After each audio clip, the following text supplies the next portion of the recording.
Welcome to another episode of the Bank Free Blueprint Podcast. And today I have with me, my guest is Ryan Pineda. Welcome, Ryan. Hey, I'm happy to be here. Thank you for joining us. We have, Ryan, you are a contractor, borrower, owner of real estate. You do renovations of projects in the Las Vegas area. And you, a bit of a side note, an interesting piece of your background is you were drafted by the Oakland A's in, was it 2010? That's right. Yeah, so I bet you have a lot of interesting stories to share on that part of your life. But at that same time, from what I understand, you started investing in real estate and you became a real estate agent all the way to the point now where you have a real estate brokerage. You've got about a dozen agents in your office. I know that you've been doing quite a few residential fix and flip properties in the Vegas area. Mm-hmm. And you had some goals originally when you started, it sounds like maybe 2010, 2011, with getting a certain amount of projects done. And I think you started in, actually 2015, I think is what you shared. You had done 5 homes. Yep. In 2015. Can you just describe that the progress you've made since then, and maybe some of the things that, what your vision is and what has been working for you? What kind of, just take us through that process a little bit, if you wouldn't mind.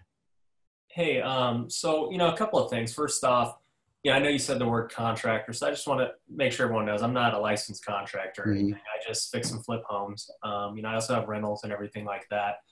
So you have licensed contractors that you work with that do the work for you. They do the work, correct. Yeah. Mm-hmm. So we hire them out for every job. But in 2010, I got my real estate license. Kind of was a realtor back then for the off seasons when I was playing baseball. And, around 2015, I kind of realized like, hey man, the real money's in actually being the investor, not being the realtor. And so I tried to figure out how I could, get the money to buy these homes. Up until then, I had sold a couple of my primary residences. I'd done it 3 times. Twice. I did it twice and made a good chunk of change. I'm like, if I could just figure out how to do that for a job, I'll be good. But I can't just keep selling the home I live in. So, I'd gotten married and my wife's like, we're not selling our home. So it kind of was, obviously getting married is a blessing, but it was a blessing because it forced me to think differently. And so I started researching all these things, figured out about financing and how to buy the properties. And, 2015, I said, I'm going all into it. So, that year I ended up maxing out all my credit cards. I only had $10,000 in the bank. She was in school. I was a minor league baseball player, not making anything. So it was definitely risky, but that year we ended up buying 5. Next year in 2016, we bought about 20. And then last year in 2017, we bought 53. Yeah. Wow. The experience that you have under your belt from those projects, I can only imagine. And what your goals for 2018? 2018, ideally flip wise, I'd like to do 100 plus. I don't have an exact goal yet. I kind of am waiting to see. I've got a few different things I'm working on. So obviously we just started the real estate brokerage a few months ago and that's growing. So a lot of my time has been spent into that, but I want to get into the triple digits. Okay. Very cool. Can you describe what your focus in the residential market is? Is it light to moderate renovations, sort of the bread and butter type of homes? Is it high-end homes? Is it a combination? What does that look like? Yeah, so for me, I want your typical affordable home. Out here in Vegas, that's about $200,000 to $300,000. If I can get them in the low 200s, those sell so fast that I love them. That's not to say I don't do other types of homes. If the numbers pencil out, I'll buy it. But it just makes it really tough to do those high-end homes because, the money costs on them is really high. And I don't like holding homes very long. So I know it takes a lot longer to sell and it makes me a little antsy. So I'd rather just take the affordable single family. Okay. And when you're doing that, the typical project, the affordable single family, is it more of a call it a splash and dash, like paint and carpet and get in and get out quickly that way? Or are you getting into maybe additions or adding on, or like gutting a property? What are you finding?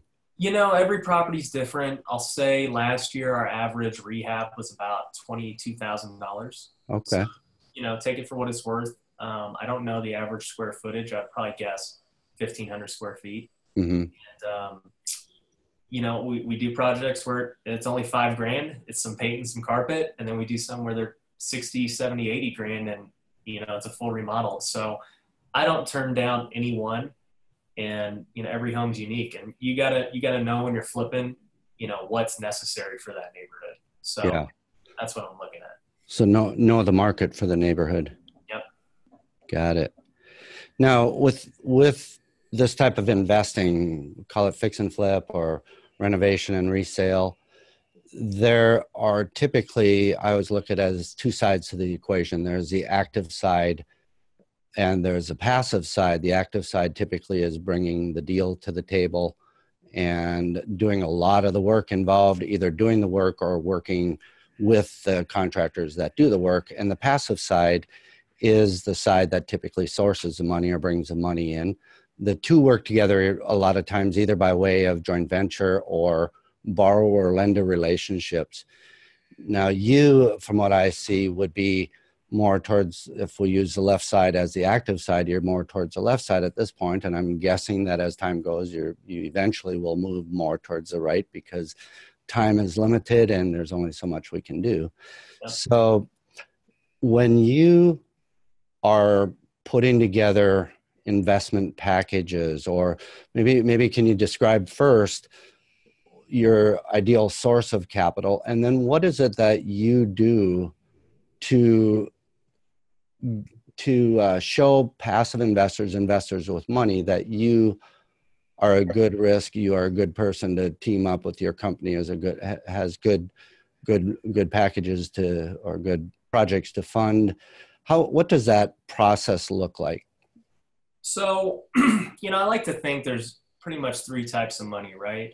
You can get, the best thing, me personally, what I think the best thing you can get is an unsecured line of credit. If you can get a big bank to give you that, you're golden. You don't have to worry about it. The interest rate will be low and you can use it how you please. The second thing would be private investors. These would be friends, family, people that you know or can meet personally that will, lend you the money on a project. And then obviously the third is hard money, which, is going to be the most expensive, but as long as you factor it into your cost and it makes sense, you do the deal. Mm-hmm. And so I think your question would be, how do we get those private guys? Because, anyone can get hard money, and then getting the line of credit's pretty tough. Yeah, I like the way you described this, because what I'm really aiming for would be for the listeners that are out there that are just getting started and they probably don't have a lot of cash, got a lot of energy, a lot of access to some really good deals, not a ton of track record, but enough where they can show their team is solid. What might be their options? So giving these help, but go ahead. Yeah. So, if you're trying to attract capital, I would say, first off, you got to let people know what you're doing, right? Your Facebook shouldn't be you partying and doing all this stupid stuff. It should be all business. If you want to get people that you know and people that you have a relationship to trust you, it starts on social media, because unfortunately, even though we live in the real world, people think the social media world is reality. And that's just the way it is. And so you clean up your Facebook, clean up all that stuff and make it professional. The second thing is, have a professional website. I know for a lot of my private lenders, it was easy just to say, hey, go look at my website. You can see the past projects we've done. You can go verify the numbers for yourself, see how they panned out, see before and afters. And so, my website before, when I started, it didn't generate any leads or anything like that I bought. But what it did was build me a resume that I could shoot out to all these other people like, hey, you don't believe that I'm doing this stuff? Go look at it. And it's right there for you because, a lot of people aren't going to scroll through your whole Facebook and this and that, but the website is right there. So the Facebook's mainly to keep them engaged and let them know that you're still doing things. The website's your resume. And on the Facebook end of it, what are some of the things that you do? I know first you mentioned clean it up so that it doesn't have any sort of negative piece to it. Mhm. Are there any certain things that you've found that can help generate that the trust and getting to know the person?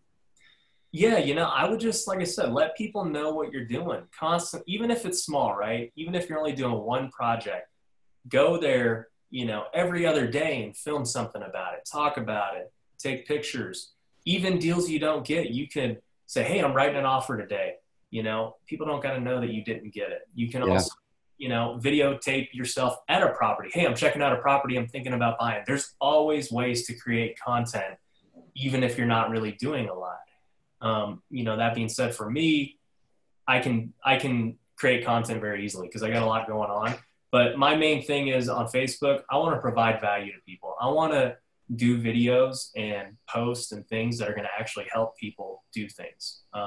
If I'm just, keeping it all about me, look at all these great things I've done, blah, blah, blah, like people don't respond to that. And Yeah. I want to be that type of person anyway.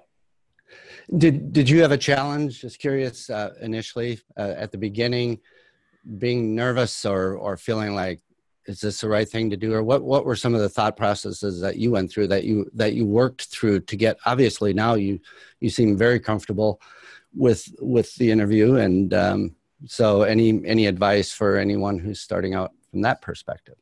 I'll say I used to be anti-Facebook. I didn't want people in my business knowing what I was doing. And I didn't want to, come off as this guy, oh, he's doing this, this, and this, blah, blah, blah. And I realized, like, you know what? You can't think like that. Not in today's day and age. You have to be out there and promoting yourself. It's just the only way to do business. And so it's funny because I didn't want to talk about the things I was doing because I thought it kind of made me look prideful. But then it was like giving up that pride, saying, you know what? I don't care what people think. Like, I'm just going to do it because I know this is what I need to do. That certainly makes sense. I remember going through those exact same thought processes myself. With Facebook, the interaction that you have with the people that you're friends with on Facebook, what if, let's say somebody has a question or they see a project and they want to connect with you on that, how do you do that? What is the interaction there? I think you just need to be somebody who's open and people feel like they can come to without, you feeling like you might reject them, right? Because the biggest thing is people have a fear of rejection. And so if you can position yourself as somebody who's like, hey, I want to help you, seriously, come to me.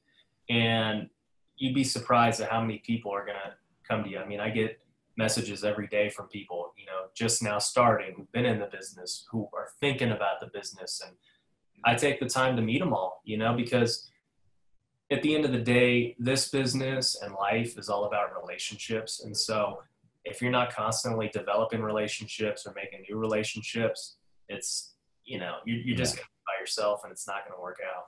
Yeah. Yeah, no, I definitely agree. So if anybody is for anyone who's listening, if they do want to connect with you on Facebook or they have questions for you, that's something that you are open to. Yeah, and if you guys, everybody can add me on Facebook. What do they call it? Your username is All-Star Investor. That's All-Star Investor. Yeah, All-Star Investor. That's on Facebook and Instagram. Okay, great. Let's say now that you have your project, and this is stepping away from the Facebook part of it, but you have a project and it's you're ready to get it funded. You've put together a packet for some private investors and you want to share it with them. What can you describe what a basic package would look like or any details around that? Yeah, so, not getting into too specific because I have different packages for different investors, but typically I like to just work an interest-based deal. I'm not a fan of doing equity deals because, for one, I don't have to.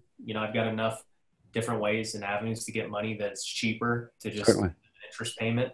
But for two, it gets dicey when you do the equity thing. You got to prove every cost, this and that, and show them. And it's just like, the interest is way easier. And Mm-hmm. so I try, and any type of investor who wants to invest with me, we'll talk and see what their goals are, and if it's a fit. Because the other thing is too, it's a passive investment, like you said. I'll take the action. I don't need you taking the action with me, because then Yeah. conflict. And so Yeah. that's kind of how I position it for anybody who wants to do it. And that's not to say for beginners, don't do equity. That's just, I didn't like to do that. But Mm-hmm. if that's the only way you can buy a deal, and that's the only way that works, 100% go do it. No, that makes a lot of sense. And the information you give an investor, I'm guessing, would be the sort of the typical, maybe appraisals, maybe line item budgets, or do you find that you've built that relationship with your investors close enough where they've come to know and trust your work and what you do, that you don't have to get quite as detailed?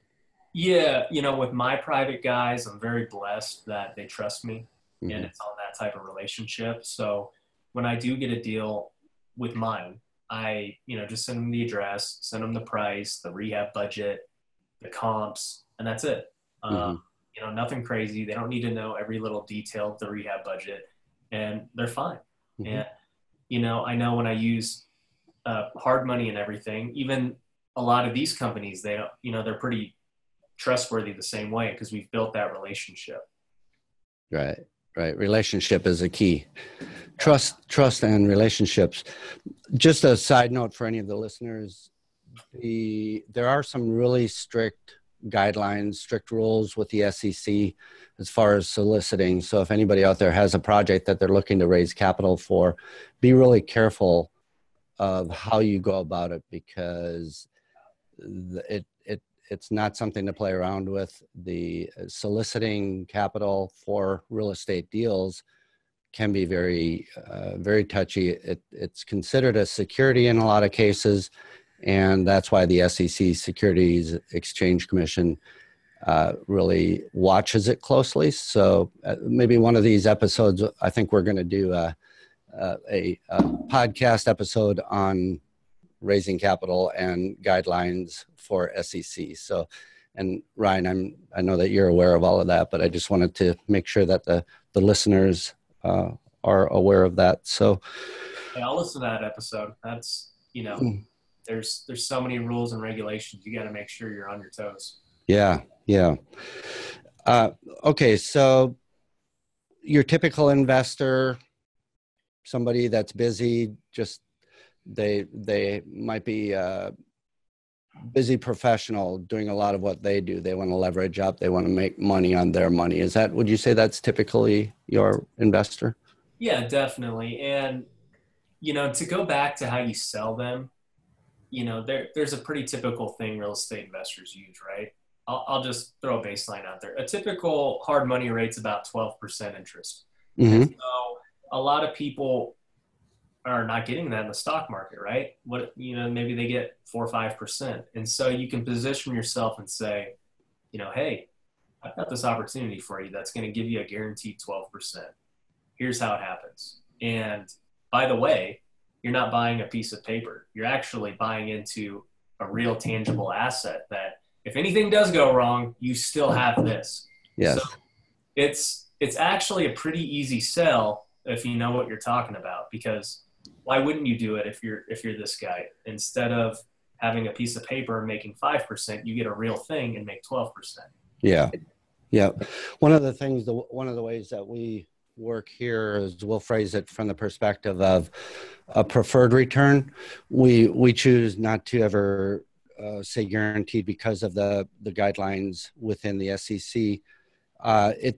The form of assurance to the investor, I think, is the strength of the deal because it's secured by the real estate. And so just for clarification on that, just to say that an investor would get a preferred return, meaning that they get paid interest on their money before you as the active investor or the borrower receives cash from the deal. So that's something you may want to watch for. So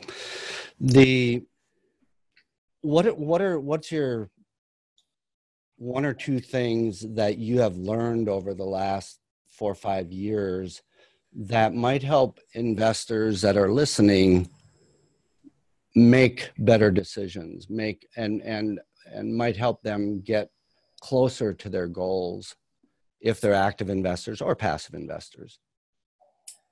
Now, are you talking, you know, active guys who are doing a lot of stuff, or Yeah, let's start with active, and then if you have something for passive as well, because I think our listeners are made up of both active and passive. okay. So, you know, for the active guy, if you're trying to reach your goals, I think the most important thing is to define what your goal is. Okay. If your goal is to do 100 flips a year, okay, that's your goal. Now, how are you going to reach that goal? Well, okay, 100 flips a year, divide that by 12. What do you get? You get about 8 flips a month, 8 to 9 flips a month. So, all right, that means I got to buy 2 every week. How am I going to get 2 every week? Well, you know, how many leads do I got to get to? Well, I know from last year, maybe it takes me, 50 leads to buy one. I don't know. I don't even know the number right now, but But it's really reverse engineering them almost, yeah. right? And once you can break it down to, all right, every day I need to get 50 leads and I will hit my goal of buying 100 next year. If I get 50 leads a day, whatever it may be. I see. Okay. And the anything from the passive side of the equation? For the passive side, like, the Yeah. private money side and Yeah. So let's say somebody has money they want to invest. well, the first thing I would say is just talk to me and I'll put it to work for you. But Gotcha. the second thing is, I would just seek out opportunities. If your money's sitting in the bank and it's not making anything, that's unacceptable. Mm-hmm. So you're wasting opportunity. You're wasting guys who would kill for that money they want to make you money with it. And so, seek out opportunities. If you've never looked into real estate, start looking at it, or at least get in the stock market, do something with it. So yeah, I would say start looking for ways to use it. Okay. Can you think of any particular project that was either really good or really bad that you want to share some details on? Yeah. So I had God willing, I haven't lost money on a deal yet. Mm-hmm. That it's bound to change once you do such amount of volume. But I broke even on a deal where, I put 80 grand into it. And man, it was such a headache. I had a contractor, and for some reason I thought he could do 2 jobs at once. Totally wrong decision. He just quit doing that job and focused on one. So rehab that should have took 2 months ended up taking 6 months, and, went 30, 40 grand over budget because of all these other things that we didn't see, this and that. And at the end of the day, we finally sold it 8, 9 months later and broke even after all that stuff. But yeah, that one sticks out. Oh, I'm sure. And I can imagine there were certain things that you made adjustments on through your due diligence process and through setting up your structures so that doesn't happen again. Can you think of maybe a couple of things that you're doing different now because you went through that experience? Yeah, that was very early on when I started flipping, and I only had one contractor who, I really could trust and knew. And it showed me I got to find more of these guys. I can't just rely on one guy because that won't allow you to scale. So, I started seeking out more contractors and doing it that way. And then just with experience, as you do more houses, you start to understand what things cost. And, back then I was somewhat inexperienced, and I just totally missed some things that now I would have saw from the beginning and would have been like, yeah, I'm going to pass on this deal. Yeah. And through your due diligence process, I'm sure you have a rather lengthy checklist of items that you go through to do that, to do your underwriting. Is that correct? Or is it you that does most of the underwriting? Do you have a team that does it? What maybe from the checklist all the way through to the team, anything to share on that? Ironically, we had a contractor talk to, our brokerage yesterday, and he gave us, a big spreadsheet like you're talking about. And you can itemize as you walk through the house, this and that, this and that. And that is such a great tool to have. And up until this point, I can't say that I've been using something like that. Really, it's been kind of just in my head. Like I'll walk through it. Oh, that kitchen, that's $6,000 right there. That flooring, that, and then in my head, I'm like, all right, that's my budget. And it's been pretty close to the T. It's sometimes 10, 20% off, but you shouldn't buy a deal where that would kill the deal. Yeah. You're not buying with enough margin if you can't have that type of error. Mm-hmm.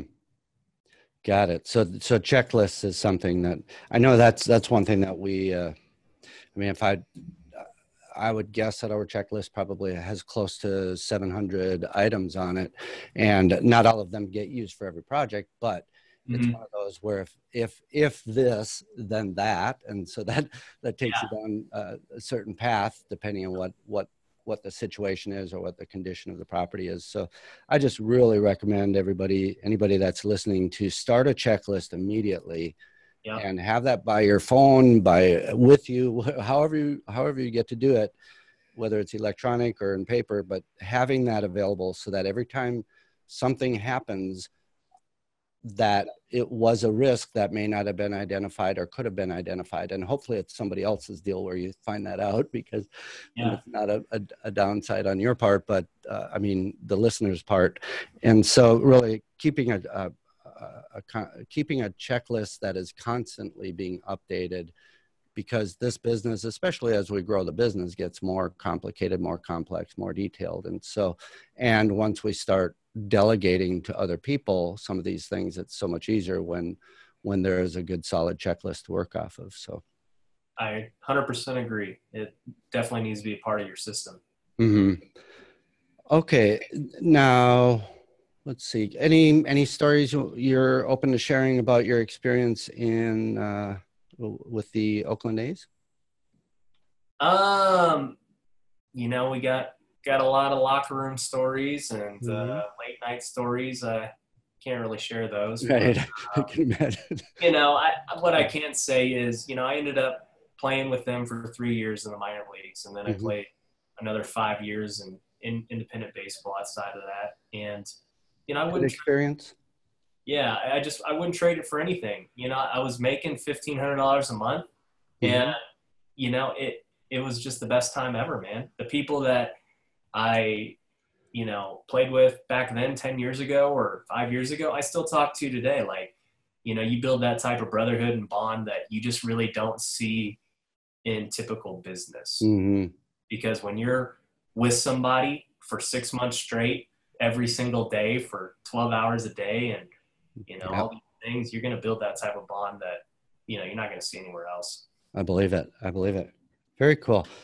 How about the resources or books or anything that you've used?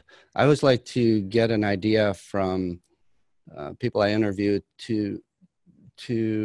as to what was it that helped you get to where you are today, whether it's a favorite book or if it's a resource or a method or something that you've used that might help any of our listeners be able to move their business forward. So I'll say on the real estate side, I started getting into Bigger Pockets. I don't know if you know what they are, but they're kind of a social media for real estate. And, I read a couple of their books, and man, just listen to their podcasts, and that was my education, and really helped me lift off. So, if any of those dudes are listening, a lot of it's because of them, man. So thank you. Yeah, that's great. And Brandon is actually one of the people I'm hoping to get on this podcast here very soon too. There you go. So that, as far as the real estate side goes, that's how I got started. As far as business goes and growing business and getting motivated, 2 books that come to mind are, 10X Rule, Grant Cardone. That, obviously that dude's crazy. If you can't get pumped up by him, then I don't know what to tell you. Nice. But, and just his method for thinking about your goals and 10Xing them, and, it's crazy what he can do. And then the last one would be The Miracle Morning. I think the guy's named Hal Elrod. And that's just talking about your daily routine in the morning and how the most successful people in the world have a morning ritual that they do. And so it talks about a lot of different things that these people do that really set them up for success. So it's a lot about mindset. Yeah, mindset. Just to go through a few, a lot of them journal in the morning, a lot of them pray or meditate, a lot of them exercise, a lot of them, write their goals down and think about affirmations and things like that. So it's a great book. Yeah, very cool. That reminds me, Ryan, Ryan Pineda, the other Ryan Pineda, Yeah. he does a lot of health. He helps people in the health areas. So for instance, I think his target market is middle-aged men, and being able to help them through both what they eat, their physical activities, their mindsets, all of that. And so it was just ironic that Ryan introduced me to you, and exact same names, and the fact that I'll give you a quick story about how we met. It's pretty funny. So I went to this conference out here in Vegas as a business conference, and I go to check in, and I'm like, yeah, my name's Ryan Pineda. They're like, someone's already checked in for you. I was like, what? Who would take my name? Like, I don't get it. And so, they give me a freaking temporary badge, and, I walk in to conference, whatever. And like day 2, I see this guy with the badge that says Ryan Pineda. I'm like, dude, I'm gonna go bust this fool up or something. Like, this fool stole my name and whatever. And I didn't see him because I was sitting down. Like, I didn't see where he went. And then I had dinner with one of my real estate friends, and he kept looking at me funny. He's like, what'd you say your name was? I was like, Ryan. He's like, do you have a brother? I was like, no. He's like, huh. And then like 10 minutes later, he's like, dude, there's somebody with your same name at this conference right now. I know. I was like, what? And then, and so I was like, dude, I got to meet this guy. And so we ended up meeting, and it was pretty funny. Took a picture together, and and what's even, I mean, it's ironic that connection would be made, and that I'd connect with both of you the way I did. But you also look fairly similar, to the point where you certainly could be brothers, which I thought was really interesting. Yeah, he after he took the picture, I'm like, man, dude, we kind of look alike. And what's funny is I'm half Filipino, half white. He's like Honduran, and so he's not even Filipino, but we look very similar. And he's 10 years older than me, but he looks 30 years old. So yeah, very interesting situation, and what interesting way to meet up. So So Miracle Morning was the book, the second book that you recommended, right? Yeah. Yeah. Okay. And where were we from there? I think any last bit of advice you could give for listeners, somebody who's maybe feeling like it's been an uphill battle. It hasn't always gone as they wanted. Anything you might want to share? Yeah. My main thing that I tell people is, you got to pick one thing and dominate it. Specialize before you worry about all these other things. Especially in real estate, where there's so many different paths you can go. A lot of people get confused because they try and do them all at once. And you do them all at once, you're going to fail and be mediocre. But if you just say, hey, I want to strictly fix and flip, or I only want rentals, go out and master that, because it's so hard just to master one thing that good luck mastering 5. Yeah. So I would say if you're having trouble right now, it's most likely because you're maybe failing at one thing, and now you're jumping into the next, instead of sticking with it and really trying to master it. Great. So the 2 points that I really take away from this, one is almost reverse engineer them to the point of breaking it down so specifically as to what we need to do every day to achieve what we're going to achieve every week, to every month, to every year. And by doing that, it's kind of like eating an elephant. You do it one bite at a time. Here, you're breaking it down so that it's not so overwhelming but it's just on a sort of almost on an hourly basis, but let's say on a daily basis of what gets to be done to get to that end result that we're aiming for. Yep. So that's one. And the second piece that I hear, which I couldn't agree with you more, is the importance of focus, staying focused on what the end target is, what that goal is, not getting too distracted into too many different opportunities, whether it's different types of real estate investments that you're doing, whether it's residential, commercial, fix and flip, new construction, all of that. And really being, and I would add to that, being cautious of rabbit holes where it's so easy to get distracted by other things that look really good, but just really being able to stay focused. And so I think that's really good advice. So thank you. No problem. And if someone wants to reach out to you, if they have questions, again, they would go ideally maybe to Facebook or to your website, right? Yep. Like I said, you can hit me up on Facebook or Instagram, All Star Investors, the handle. My website's homerunoffer.com. That's our fixing and flipping. You can kind of see the stuff we're doing. Like I said, it's a resume, so check it out. And and if there's something you want to talk about, seriously, message me on Facebook and I'll take care of you. Great. Well, it's been a pleasure, Ryan. Appreciate you taking the time out of your very busy day, I'm sure. Yeah. And I really wish you the best of luck. I know you're building your brokerage. You already have a dozen agents, 12 agents, I believe, and you're looking to expand that. You're looking to expand your fix and flip business, and definitely looking forward to a lot more conversations. Awesome, Tom. Well, thanks for having me, man. It was great. You bet. Thank you, Ryan. All right.